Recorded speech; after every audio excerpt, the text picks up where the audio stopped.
Hello everyone. MPSI 2022 के लिए previous year question की सीरीज में मैथ का ये है पार्ट 17 और इस वीडियो में सॉल्व कर रहे हैं 31 अक्टूबर 2017 का शिफ्ट 2 का पेपर।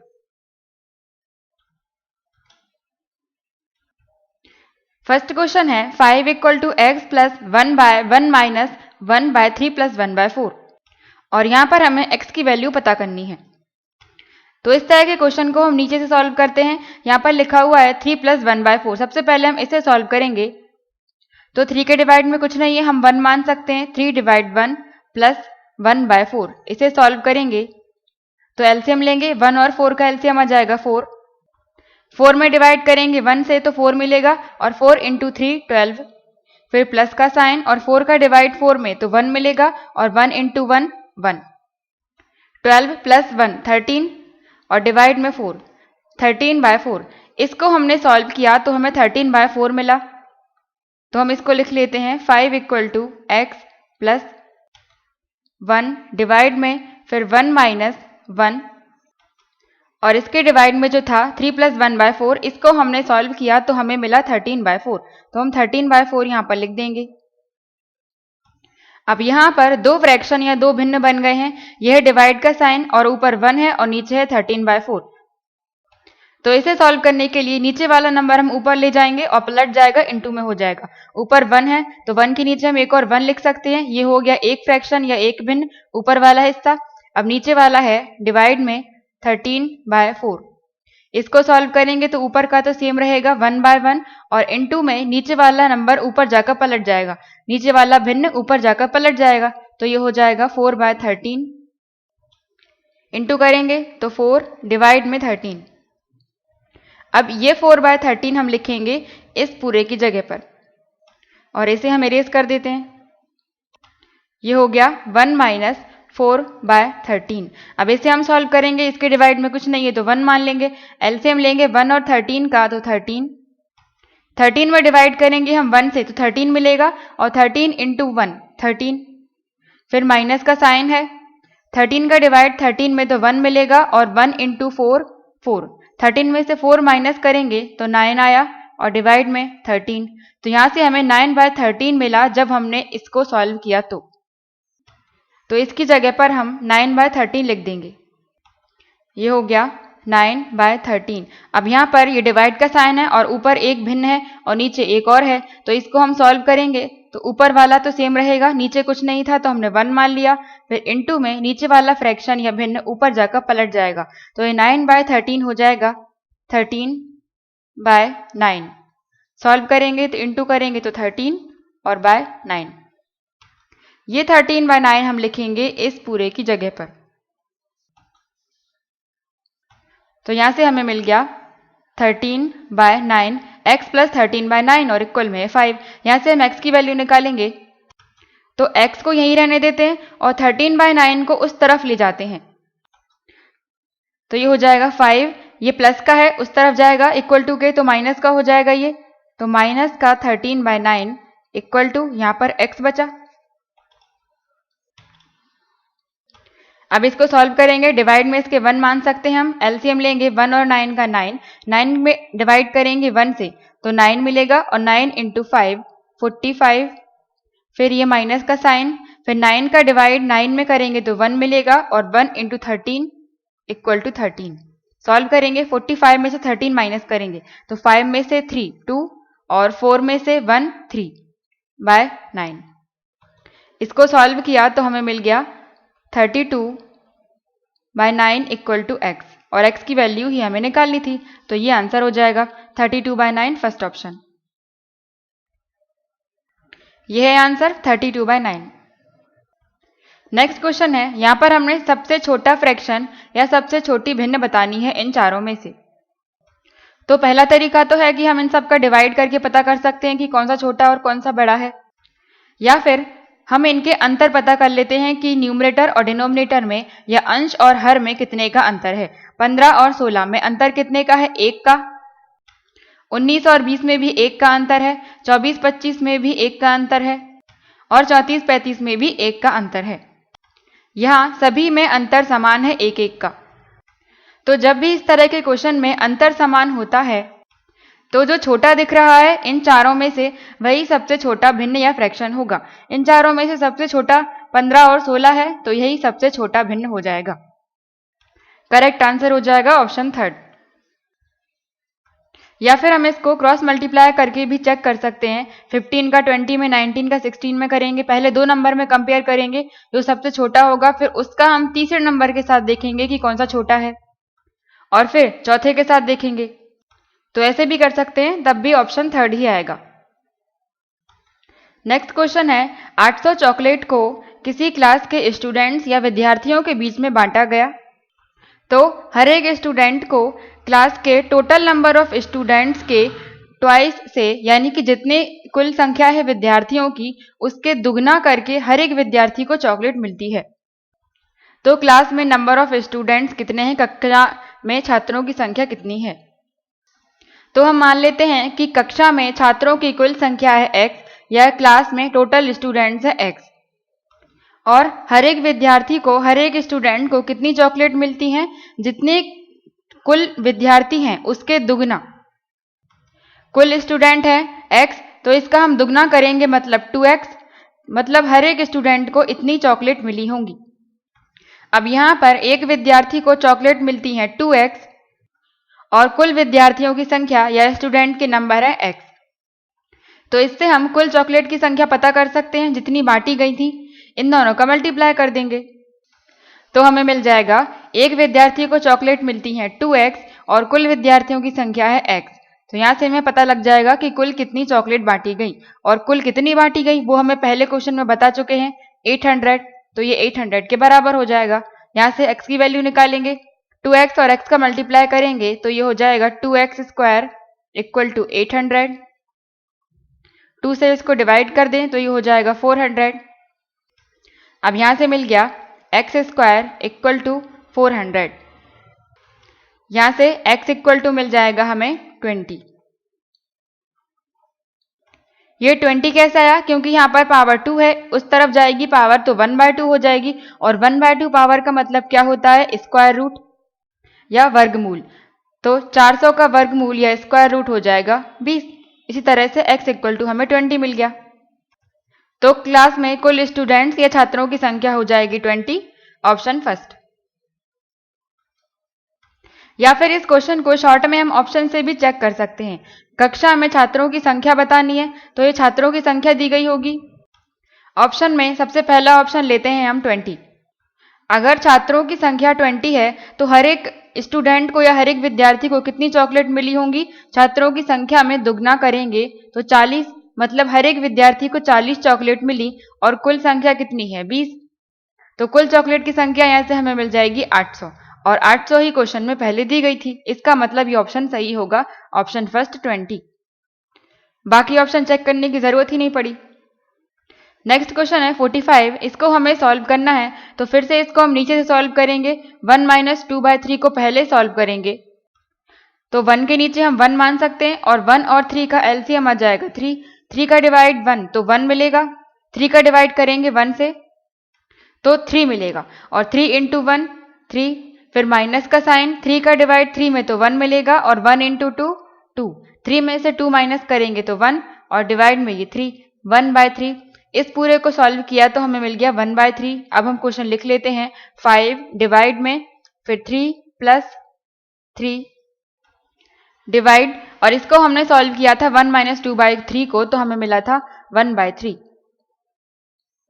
अब यहां पर ये डिवाइड का साइन है, और ऊपर एक फ्रैक्शन या भिन्न है 3, और नीचे है 1/3। तो इसको सॉल्व करेंगे, ऊपर 3 के नीचे कुछ नहीं है तो हम 1 मान सकते हैं, फिर ये डिवाइड का साइन और 1/3। इसको सॉल्व करेंगे तो ऊपर का तो सेम रहेगा 3/1, और फिर इंटू का साइन, नीचे वाला नंबर ऊपर जाकर पलट जाएगा, तो 1/3 की जगह हो जाएगा 3/1।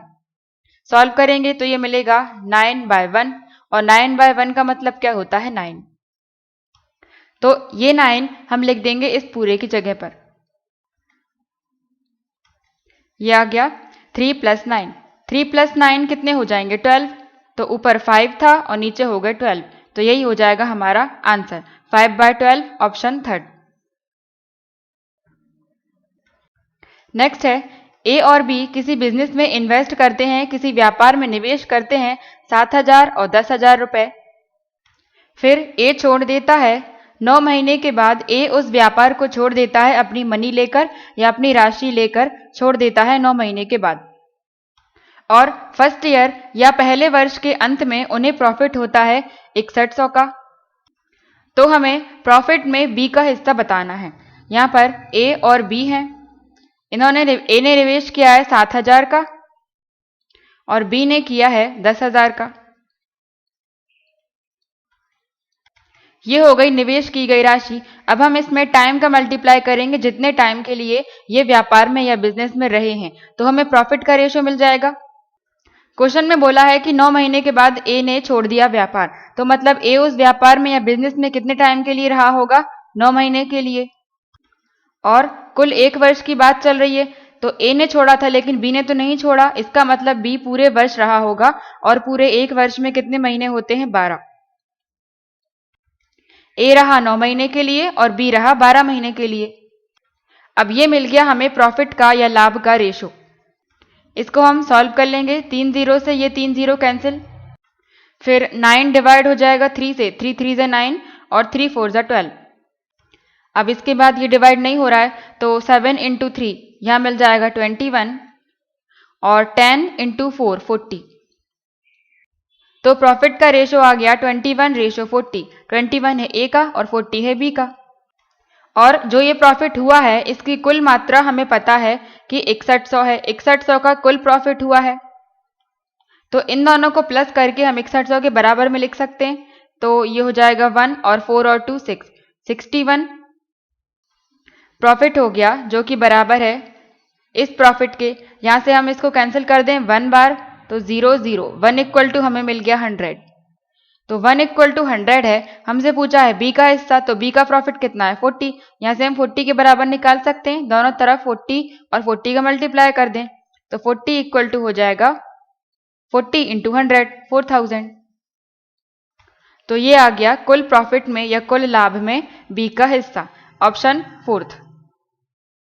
या फिर अगर ऐसे नहीं करना है तो ये हो गया प्रॉफिट का रेशो और हमें बी का प्रॉफिट निकालना है, तो बी का प्रॉफिट या बी का हिस्सा हम ऐसे भी निकाल सकते हैं कि जिसका हिस्सा पूछा है उसका रेशो हम ऊपर लिखेंगे। बी का पूछा है तो बी का है रेशो 40 और डिवाइड में इन दोनों को प्लस करके लिखेंगे। प्लस करेंगे 21 प्लस 40 61 और इनटू कर देंगे कुल प्रॉफिट का, तो कुल प्रॉफिट था इतना, तो इनटू कर देंगे 6100, डिवाइड करेंगे तो 1 और 0 0, फिर मल्टीप्लाई करेंगे 40 का 100 में, तो ये 4000 मिल जाएगा। इस तरह से भी 4000 ही आया, ऑप्शन 4। नेक्स्ट है किसी क्लास के स्टूडेंट्स को 6 या 8 या 10 के ग्रुप में बांटा जाता है, तो उस क्लास में स्टूडेंट्स के मिनिमम नंबर क्या होंगे या कक्षा में न्यूनतम कितने छात्र होंगे? न्यूनतम पूछा है या मिनिमम, तो इसके लिए हम एलसीएम लेते हैं, लोएस्ट कॉमन फैक्टर या मल्टीपल। तो यहां पर हम 6, 8 और 10 का एलसीएम ले लेंगे, 6 का, 8 का और 10 का, वही हमारा आंसर हो जाएगा। तो एलसीएम लेने के लिए सबसे बड़े नंबर का ऐसा मल्टीपल हम देखते हैं जो बाकी दोनों नंबर को भी डिवाइड कर दे। सबसे बड़ा नंबर है 10, तो 10 का मल्टीपल एक ही होता है 120, जो इन दोनों को भी डिवाइड कर देता है, जो इन दोनों से भी डिवाइड होता है, तो एलसीएम 120 आ जाएगा इसका। तो कक्षा में न्यूनतम छात्र या मिनिमम स्टूडेंट्स 120 होंगे। यहां पर न्यूनतम पूछा था तो हमने एलसीएम लिया, अधिकतम पूछा होता तो हम एचसीएफ लेते। तो 6, 8 और 10 का एलसीएम 120 आएगा। या फिर एलसीएम लेने का एक और तरीका है कि जो नंबर है इन सभी के हम फैक्टर देख लेते हैं कि ये कौन कौन से नंबर से डिवाइड होते हैं। 6 कौन कौन से नंबर से डिवाइड होता है? 2 से और 3 से, 2 इंटू 3। और 8 को कैसे लिख सकते हैं हम? 2 इंटू 2 इंटू 2, इसका मतलब 2 की पावर 3 लिख दें इसको हम, तो 8 को लिख सकते हैं 2 की पावर 3। और 10 को कैसे लिख सकते हैं? 2 इंटू 5। तो इनका एलसीएम निकालने के लिए हम इन सभी नंबर की जो सबसे बड़ी पावर है इन तीनों में से वो हम लिखेंगे। यहाँ पर 2 की पावर क्या है? 2 की पावर 1, ये 2 की पावर 3 और ये 2 की पावर 1। तो सबसे बड़ी पावर कौन सी है? 2 की पावर 3, तो हम ले लेंगे 2 की पावर 3। हर एक नंबर को हमें लेना है लेकिन सबसे बड़ी पावर के साथ। अब 2 हट गया, अब हम 3 देखेंगे। 3 की पावर 1 है यहाँ पर, यहाँ तो 3 है ही नहीं और यहाँ पर भी नहीं है, तो हम 3 की पावर 1 ही लिख देंगे। अब ये पूरा हट गया, अब क्या बचा 5 की पावर 1। 5 इन दोनों में कहीं नहीं है, केवल यही है, तो 5 की सबसे बड़ी पावर क्या हो जाएगी 1 ही, तो 5 की पावर 1।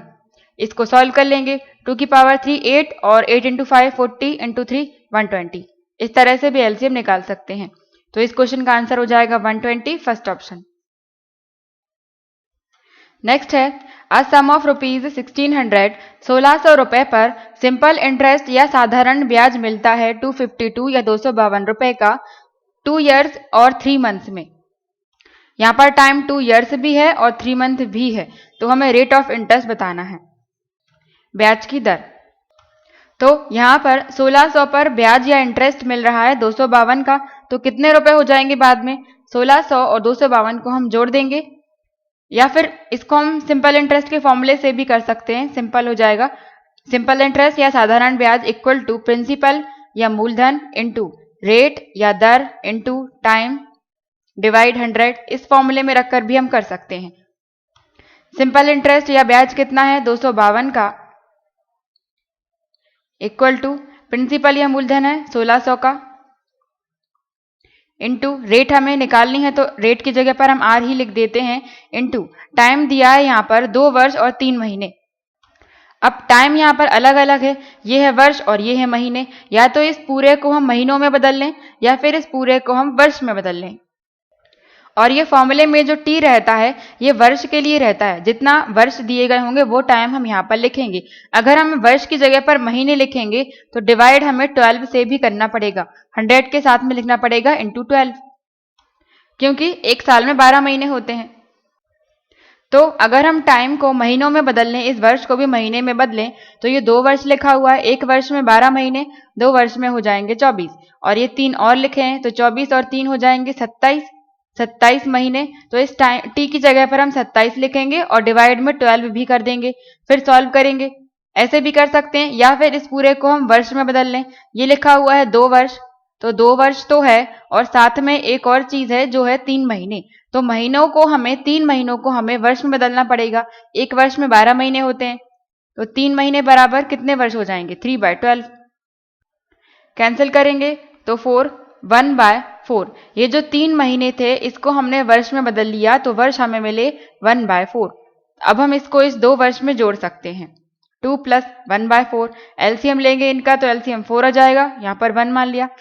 4 का 1 में डिवाइड तो 4, और 4 इंटू 2 8, और 4 का 4 में डिवाइड तो 1, और 1 इंटू 1 1, 8 + 1 कितने हो जाएंगे 9, और ये 4। तो वर्ष में टाइम देखें तो कितना है 9/4, तो हम यहाँ पर 9/4 लिख देंगे, और डिवाइड में 100 तो है ही, इंटू ये 4 है डिवाइड में। अब इसको हम सॉल्व करेंगे, आर की वैल्यू निकालेंगे। 0 से 2 0 कैंसिल, 4 से डिवाइड करेंगे, 4 4 जा 16। अब यहाँ से मिल जाएगा 252 इक्वल टू यहाँ पर 4 इंटू 9 36 हो जाएंगे, 36 इंटू आर। 36 मल्टीपल में है, उस तरफ जाएगा इक्वल टू के, तो डिवाइड में हो जाएगा, तो 252 डिवाइड 36, और यहां से हट जाएगा। अब इसको हम सॉल्व करेंगे, ये 4 से डिवाइड हो जाएगा, या फिर अगर हम ऑप्शन से चेक करें 252 डिवाइड 36 है, मतलब 36 में हम कौन से नंबर का मल्टीप्लाई करें कि हमें 252 मिल जाए, और ऑप्शन में जो नंबर होगा उसी से ही हम किसी एक से मल्टीप्लाई करेंगे 36 में हम। तो अगर 36 में हम 6 का मल्टीप्लाई करेंगे तो 6 इंटू 6 36, लास्ट में 6 आएगा, लेकिन यहाँ पर तो 2 लिखा हुआ है, तो मतलब ये आंसर नहीं होगा। सेकंड ऑप्शन 7 चेक करें, तो 7 का मल्टीप्लाई 6 में करेंगे तो 7 इंटू 6 42 होता है, मतलब आखिरी में 2 आएगा, और यहाँ पर 252 के आखिर में भी 2 ही है, तो ये आंसर हो सकता है। और 8 का करेंगे, 8 इंटू 6 48, लास्ट में 8 मिलेगा, लेकिन हमें तो 2 देखना है, तो ये भी नहीं होगा। और 5 1/2, तो 5 2 10, और 1 जोड़ेंगे तो 11, और 1 का 6 में, तो लास्ट में 6 मिलेगा, तो ये भी नहीं होगा। तो एक ही बचा हमारे पास 7%, तो आंसर 7% हो जाएगा। या फिर इसको पूरा डिवाइड करके करेंगे तब भी रेट 7% ही आएगी। Option second. नेक्स्ट है इन व्हाट टाइम, कितने टाइम में 1000 रुपए 1331 हो जाएंगे 10% की रेट कंपाउंडेड एनुअली, चक्रवृद्धि ब्याज की दर से। तो जब भी कभी टाइम पूछा हो और रेट दी गई हो चक्रवृद्धि या कंपाउंड इंटरेस्ट की, तो इन दोनों में से किसी भी अमाउंट से हम आंसर निकाल सकते हैं। इन दोनों में से किसी भी एक को हम पावर लगा दें, जैसे ये 1000 है तो हमें इसको किसी भी नंबर की पावर में लिखना है, घात में लिखना है, या फिर हम इसको लिख दें, या तो ये किसी का वर्ग होगा या क्यूब होगा या स्क्वायर होगा, कुछ भी, या पावर 4 5 लगे। तो अगर हम 1000 में देखें तो ये होता है 10 की पावर 3, और जितनी पावर लग रही है उतना ही टाइम होगा, तो टाइम 3 इयर्स। और अगर दूसरा नंबर देखें तो 1331, ये होता है 11 का क्यूब। 1000 रुपए थे जो कि 1331 हो रहे हैं, तो हमें ये किसी का भी स्क्वायर या क्यूब देखना है। ये किसका होता है? 10 का। इसको 10 का क्यूब लिख सकते हैं या घन, और इसको लिख सकते हैं 11 का क्यूब। तो जितनी पावर यहाँ पर लगी होगी उतना ही टाइम हो जाता है। 3 लगी है तो टाइम 3 इयर्स। या फिर इसको फॉर्मूले से करें तो अमाउंट इक्वल टू, फॉर्मूले से भी आ जाएगा, amount equal to principal plus 1 plus rate divide में 100, और ये पावर लगी होती है टाइम की। अमाउंट मतलब मिश्रधन, पी प्रिंसिपल मूलधन, रेट दर, और ये टाइम। अब मिश्रधन या अमाउंट कितना दिया है? 1331, जो बाद में हो रहा है रेट लगने के बाद, और पहले कितना था? 1000। ये डिवाइड में हमने इसलिए लिख दिया क्योंकि ये मल्टीपल में था, इसके नीचे ला सकते हैं हम क्योंकि यहाँ पर मल्टीप्लाई में है, तो इसको डिवाइड में लिख दिया और यहाँ से हटा दिया, तो ये डिवाइड में 1000 आ गया। अब यहाँ पर बचा 1 प्लस रेट कितनी दी गई है? 10 डिवाइड 100, और टाइम हमें फाइंड करना है, तो टाइम की जगह पर हम टी लिख देंगे। तो यहाँ पर इसको हम 0 से 0 कैंसिल कर सकते हैं, 1/10 बचा। एलसीएम लेकर हम सॉल्व करेंगे तो ये 11/10 आ जाएगा, और 1331 को हम 11 का क्यूब 11, और इस 1000 को हम 10 का क्यूब लिख सकते हैं। ये हो गया 11 का और ये हो गया 10 का क्यूब। फिर इसके इक्वल में जब हम 1 और 1/10 को सॉल्व करेंगे तो हमें मिलेगा 11/10, और जितनी पावर थी, पावर कितनी है? टी। अब यहाँ पर आधार समान है, आधार इनका क्या है? बेस है 11 और 10, इसको हम एक साथ लिख सकते हैं पावर 11/10, दोनों की पावर 3 और 3 है, तो एक साथ लिख सकते हैं हम इस पावर को 3, और ये हो जाएगा 11/10, इसकी पावर है टी। अब यहाँ पर बेस या आधार समान हो गए, तो आधार समान हो तो जो पावर होती हैं वो भी समान हो जाएंगी। इसकी पावर है 3 और इसकी पावर है टी, तो यहाँ से 3 इक्वल टू टी हो जाएगा, मतलब टाइम मिलेगा हमें 3 इयर्स का। Option second. नेक्स्ट क्वेश्चन है, एक ट्रेन है जो यूनिफॉर्म स्पीड से चलती है, एक समान गति से चलती है, और 122 मीटर लंबे प्लेटफॉर्म को पार करने में 17 सेकंड का टाइम लगाती है, और 210 मीटर लंबे ब्रिज को पार करने में 25 सेकंड का टाइम लगाती है। तो स्पीड ऑफ ट्रेन या रेलगाड़ी की गति क्या है? ट्रेन की स्पीड या गति यहाँ पर बोला है कि एक समान गति है, मतलब या तो वो प्लेटफॉर्म को पार करे या फिर ब्रिज को पार करे, दोनों में उसकी गति या स्पीड समान होगी। तो हम मान लेते हैं कि ट्रेन की स्पीड या गति है s और ट्रेन की लंबाई है l। अब हम फॉर्मूला लगाते हैं। फॉर्मूला होता है speed equal to distance by time, चाल बराबर दूरी बटे समय। और यहाँ पर दो केस बन रहे हैं, पहला तो वो प्लेटफॉर्म को पार कर रही है, दूसरा फिर वो ब्रिज को या पुल को पार कर रही है। तो सबसे पहले हम प्लेटफॉर्म को पार करवाते हैं, तो इस फॉर्मूले में रखेंगे ट्रेन की स्पीड हमने s मानी है इक्वल टू डिस्टेंस या दूरी की जगह पर हम दो चीज लिखते हैं, एक तो ट्रेन की लंबाई, दूसरा जिसको वो पार कर रही है उसकी लंबाई। तो यहाँ पर ट्रेन की लंबाई हमने l मानी है तो l लिख दिया, प्लस किसको पार कर रही है? प्लेटफॉर्म को, जिसकी लंबाई 122 मीटर है। तो 122 मीटर लंबे प्लेटफॉर्म को पार करने में टाइम लगता है, तो टाइम की जगह पर 17 सेकंड। ये एक इक्वेशन बन गई। अब दूसरी इक्वेशन हम बनाएंगे कि पुल को पार करवाएंगे, तो पुल को पार करने में भी स्पीड या गति तो समान ही रहेगी, और डिस्टेंस की जगह पर हम दो चीज लिखेंगे, ट्रेन की लंबाई प्लस किसको पार कर रही है? पुल को, और पुल की लंबाई है 210 मीटर। पार करने में टाइम लगता है 25 सेकंड का, तो डिवाइड में 25।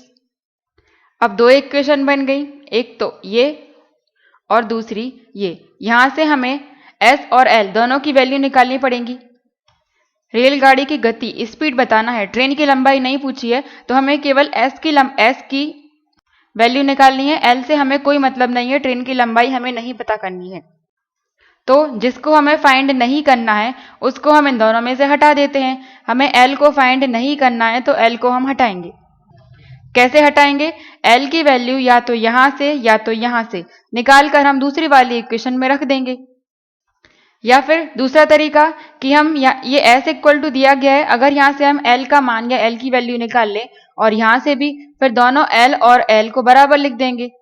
तो यहाँ से हम क्रॉस मल्टीप्लाई करें, s का मल्टीप्लाई 17 में करेंगे तो 17s मतलब ट्रेन की गति इक्वल टू यहाँ पर क्या बचा l प्लस 122 और l के बराबर निकालेंगे तो 122 को हम उस तरफ ले जाएं तो माइनस का हो जाएगा, यह जाएगा 17s माइनस के 122 इक्वल टू l।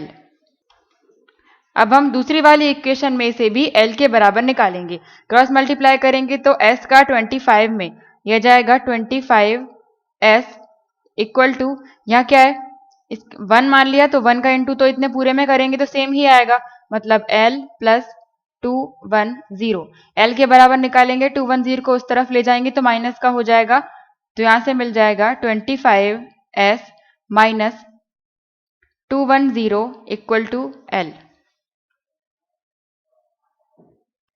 अब ये भी l के बराबर हमें इतना मिला और ये भी l के बराबर हमें इतना मिला, तो इस l और l दोनों के मान को हम बराबर लिख सकते हैं क्योंकि ट्रेन की लंबाई तो बराबर ही है दोनों केस में।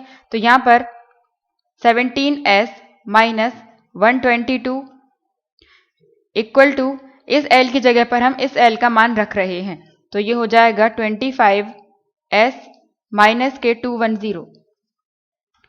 अब यहां से हम s की वैल्यू निकालेंगे। ये 210 माइनस का है, उस तरफ जाएगा तो प्लस का हो जाएगा, और ये 17s प्लस का है, इस तरफ जाएगा तो माइनस का हो जाएगा। तो यहां से हमें मिल जाएगा, ये माइनस का था इस तरफ आ गया तो 210 प्लस का हो गया और ये माइनस का 122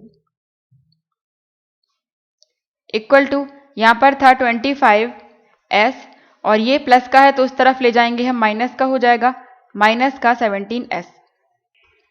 इसको हम माइनस कर दें, 210 में से 122 को माइनस करेंगे तो 10 में से 2 माइनस किया 8, फिर से 10 में से 2 माइनस किया तो 8। अब यहां पर तो 1 बचा, 1 में से 1 माइनस करेंगे तो 0 इक्वल टू 25 में से 17 माइनस करेंगे तो 8s मिलेगा और 8 से इसको कैंसिल कर दें तो 1 8 1 8 8 1 8, यहां पर हमें मिल गया 11 इक्वल टू s। ये मिल गई हमें रेलगाड़ी की गति या ट्रेन की स्पीड s इक्वल टू 11, और ये किस में मिली है, मीटर में लिखा था हमने और टाइम लिखा था सेकंड में, तो ये मीटर पर सेकंड में मिली है 11 मीटर पर सेकंड। लेकिन क्वेश्चन में अगर हम ऑप्शन देखें तो सारे ऑप्शन किलोमीटर पर आवर में दिए गए हैं, इसका मतलब हमें 11 मीटर पर सेकंड को किलोमीटर पर आवर में बदलना पड़ेगा। स्पीड को या गति को किलोमीटर पर आवर में बदलने के लिए हम 18/5 का मल्टीप्लाई कर देते हैं, तो ये स्पीड या गति हमें मिल जाएगी किलोमीटर पर आवर में। अब इसको हम सॉल्व कर लेंगे, 18 का मल्टीप्लाई करेंगे तो 18 1 18, फिर 1 तो 18 प्लस 1 19 और डिवाइड में 5। अब इसको सॉल्व करेंगे 5 से, डिवाइड किया 5 से तो 5 3 15, 4 बचे तो 5 9 45, 3 बचे, पॉइंट लगाकर हम 0 लगाएंगे तो 5 6 30। तो स्पीड या गति हमें मिल गई 39.6 किलोमीटर पर आवर। ये हो गया हमारा answer 39.6 option second. Next question है, एक ट्रेन जिसकी लंबाई 125 मीटर है वह एक पेड़ को पार करने में 10 सेकंड का टाइम लगाती है, तो ट्रेन की स्पीड या गति क्या है। फिर से उसी फॉर्मूले में रखेंगे हम, speed equal to distance by time, चाल बराबर दूरी बटे समय। तो हमें स्पीड निकालनी है, स्पीड की जगह हमने s मान लिया, इक्वल टू डिस्टेंस की जगह पर दो चीज, एक तो ट्रेन की लंबाई, दूसरा वो जिसको पार कर रही है उसकी लंबाई। पार किसको कर रही है? ट्री को या पेड़ को, और ट्रेन की लंबाई है 125, तो ट्रेन की लंबाई हो गई 125 और पेड़ की या ट्री की लंबाई हम नहीं लेंगे क्योंकि पेड़ कैसा होता है? एक खंबे की तरह। तो जब भी कोई ट्रेन किसी खंबे को या किसी आदमी को या किसी पेड़ को पार करती है तो हम उसकी लंबाई 0 मानते हैं। तो 125 में हम 0 जोड़ेंगे तो 125 ही मिलेगा। डिवाइड में कितना टाइम लग रहा है? 30 सेकंड का। इनकी लंबाई हमने 0 इसलिए मानी क्योंकि इसकी लंबाई खंबे की या किसी आदमी की या पेड़ की लंबाई ऊपर की तरफ होती है, लेकिन जमीन पर इसकी लंबाई हम ऐसे में देखते हैं। तो अगर ऐसे में देखें जमीन पर इसकी लंबाई कितनी होगी तो वो बहुत ही कम होती है, इसलिए हम उसको 0 मानते हैं। जैसे कोई ब्रिज हो गया या पुल, उसकी लंबाई तो होती है लेकिन बिल्कुल भी कम तो नहीं होती, जैसे कि जितनी की दूरी एक पेड़ लेता है जितनी लंबाई, उससे तो कई गुना ज्यादा होती है, पर एक पेड़ की बहुत ही कम मानी जाती है, इसलिए उसको हम 0 मानते हैं। अब ये 125 मीटर में है और 30 ये सेकंड में है, तो हम जो ये स्पीड या गति निकाल रहे हैं ये मीटर पर सेकंड में मिलेगी। लेकिन क्वेश्चन में हमें ऑप्शन किलोमीटर पर आवर में दिए गए हैं, तो इस मीटर पर सेकंड को फिर से हमें किलोमीटर पर आवर में बदलना पड़ेगा। किलोमीटर पर आवर में बदलने के लिए हम 18/5 का मल्टीप्लाई कर देंगे, तो अब जो ये आंसर आएगा वो किलोमीटर पर आवर में आएगा। अब इसको हम सॉल्व कर दें। 125 को 5 से डिवाइड करेंगे तो 25 बार कैंसिल हो जाएगा, फिर 5 से ये 6 बार और 5 से 5 बार, 6 से 18 डिवाइड होगा 3 बार और 5 इंटू 3 15। तो स्पीड या गति ट्रेन की हमें मिल गई 15 किलोमीटर पर आवर। 15 हो जाएगा हमारा answer, option second. Next question है, if the sum of the interior angles of a regular polygon is B1080। एक रेगुलर पॉलीगॉन है, एक बहुभुज है, उसके इंटीरियर एंगल्स या आंतरिक कोणों का योग या सम दिया गया है 1080, तो उस पॉलीगॉन की नंबर ऑफ साइड्स या भुजाओं की संख्या हमें पता करनी है। यहाँ पर आंतरिक कोणों का योग दिया गया है या इंटीरियर एंगल्स का सम दिया गया है, तो इंटीरियर एंगल या आंतरिक कोणों का योग निकालने का फॉर्मूला होता है, I ले रहे हैं हम इंटीरियर एंगल के लिए या फिर आंतरिक कोणों के लिए, फॉर्मूला होता है n-2 फिर इनटू में 180। किसी भी बहुभुज के आंतरिक कोणों का योग हम इस फॉर्मूले से निकाल सकते हैं, या पॉलीगॉन के इंटीरियर एंगल्स का सम हम इस फॉर्मूले से पता कर सकते हैं। यहाँ पर इंटीरियर एंगल का सम या आंतरिक कोणों का योग कितना दिया गया है 1080, तो इसकी जगह पर हम लिखेंगे 1080 इक्वल टू n, यहाँ पर क्या है? बहुभुज की भुजाओं की संख्या, जो कि हमें इसमें पता करना है। भुजाओं की संख्या है n इस फॉर्मूले में, या n मतलब होता है नंबर ऑफ साइड्स, तो इसकी जगह पर हम n ही लिख रहे हैं क्योंकि n की वैल्यू तो हमें पता करनी है। -2 इंटू में 180, इसको सॉल्व कर लेंगे, n की वैल्यू निकालेंगे, यहाँ से 0 से 0 कैंसिल हो जाएगा और 108 18 से डिवाइड हो जाएगा 6 बार, तो ये हमें मिल गया यहाँ पर 6 इक्वल टू n-2। 2 माइनस का है, इस तरफ लेकर आएंगे तो प्लस का हो जाएगा, तो 6 + 2 8 हो जाएगा इक्वल टू n। तो यहाँ पर भुजाओं की संख्या ये नंबर ऑफ साइड्स हमें मिल गए 8, ऑप्शन फोर्थ। नेक्स्ट क्वेश्चन है, किसी क्लास में 40 स्टूडेंट्स हैं, उनके एवरेज मार्क्स या औसत अंक हैं 86। इफ 5 हाईएस्ट मार्क्स, 5 अधिकतम अंक हटा दिए जाते हैं तो उनका एवरेज या औसत 1 कम हो जाता है। तो हमें एवरेज मार्क्स या औसत अंक बताने हैं उन्हीं टॉप 5 स्टूडेंट्स के, या उन्हीं 5 विद्यार्थियों का औसत अंक बताना है जिनको हमने पहले हटा दिया था। तो क्लास में कुल स्टूडेंट्स हैं 40, इसके बाद में 5 अधिकतम अंक। अधिकतम अंक मतलब क्या? अधिकतम अंक किसके आए होंगे? विद्यार्थियों के आए होंगे, इसका मतलब अधिकतम अंक वाले 5 विद्यार्थियों को हटा दिया, तो अब बाद में विद्यार्थी कितने हो गए? 35। 40 में से 5 माइनस कर दिया 35, और पहले औसत या एवरेज कितना था? 86। बाद में औसत या एवरेज 1 घट गया, तो 86 में से 1 कम कर देंगे तो 85 हो गया। तो पहले का हम सभी का अंकों का योग निकाल लेंगे।